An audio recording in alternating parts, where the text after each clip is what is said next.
আমি বর্তমানে job holder. আমি কক্সবাজারে বর্তমানে একটা এইচআইভি প্রিভেনশন এনজিওতে কাজ করতেছি। আসলে আমি আমার ইন্টার লাইফের পরে ইংলিশটা তেমন আর পড়া হয়নি, কারণ আমি বাংলা সাবজেক্টে অনার্স এবং মাস্টার্স কমপ্লিট করেছি। যেই জন্য এখন আমি একটা এনজিওতে চাকরি করতেছি। আমাদের এনজিওটা ইন্টারন্যাশনাল, এখানে অনেক বিদেশি ডোনার অনেক ধরনের আছে, তাদের সাথে ইংলিশে কথা বলতে হয়। যে এই প্রবলেমটা আমি রিসেন্টলি ফেস করতেছি, আর তাই আমার ইংলিশটা খুব গুরুত্বপূর্ণ এবং প্রয়োজনীয় হয়ে গেছে। ধরেন আমার ডোনার কিছুদিন আগে এসেছিল আমাদের ভিজিট করার জন্য, তখন অনেক কলিগ যারা ভালো পারে ইংলিশ, ওরা ভালো করছে, আমি যেমন একটা ভালো করতে পারিনি।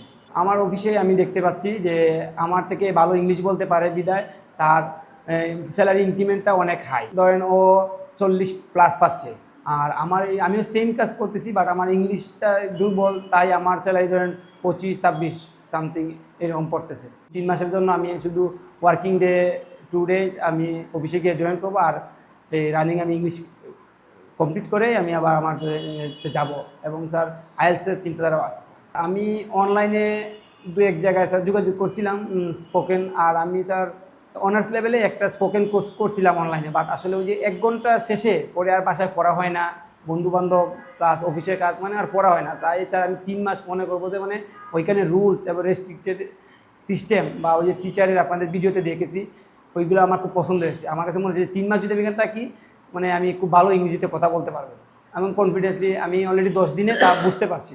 যা দেখে এসেছি তা পেয়েছি, এবং আমার কাছে মনে হচ্ছে এর থেকেও বেশি কিছু পাচ্ছি। যেমন ধরেন স্যার, ক্লাস শেষে আমাদের ডোমিউনিটিতে 2 থেকে 3 জন টিচার অলওয়েজ থাকেন একদম ঘুমানোর এক পর্যন্ত। আমাদের যেই রাত 11:30-40 হয়ে যাবে, স্যার সব লাইট অফ করে দেবে। এর ভিতরে পড়া এবং হোমওয়ার্ক শেষ করতে হবে। স্যার এটা নিজে ঘুমানোর আগেই চেক করবেন।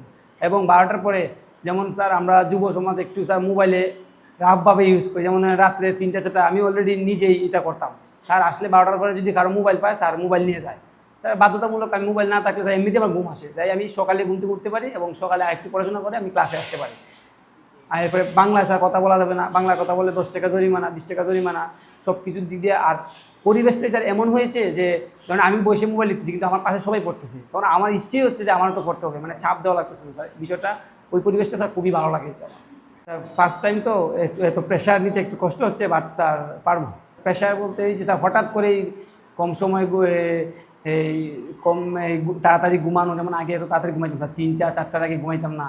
এখন ওই যে এটা ঘুমাইতেছি, বা সারাদিন ক্লাস, অনেক বছর ধরেন মাস্টার শেষ করছি আমি, প্রায় 2 বছর হয়ে গেছে। পড়াশোনার সাথে তেমন রিলেটেড না, হঠাৎ করে আবার স্টাডি শুরু করেছি, মানে একটু স্ট্রাগল তো হচ্ছেই, বাট আমি স্যার নিজেই ম্যানেজ করে দিই।